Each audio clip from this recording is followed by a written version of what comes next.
پاکستانیوں وفاقی آئینی عدالت میں ججز کی بھرتیوں کے لیے جو ڈرافٹ کابینہ نے منظور کیا تھا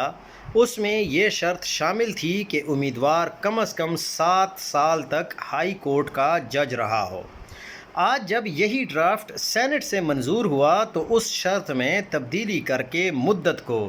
7 سال سے کم کر کے 5 سال کر دیا گیا۔ یوں شوکت عزیز صدیقی جو 6 سال 11 ماہ ہائی کورٹ کے جج رہے، اب وفاقی آئینی عدالت میں جانے کے تمام لوازمات پر پورا اترتے ہیں۔ ان کے کریڈٹ پر فیض حمید سے لڑائی، نواز شریف اور مریم نواز کو مشکل وقت میں فائدہ دینا اور اب ہائیبرڈ نظام کی مکمل خدمت، سب کچھ موجود ہے۔ تو آپ تسلی رکھیں کہ وفاقی آئینی عدالت میں شوکت عزیز صدیقی صاحب کو آپ ضرور دیکھیں گے، اور ان کو جتنے سال نوکری سے باہر رکھا گیا وہ سب سالوں کے سارے لوازمات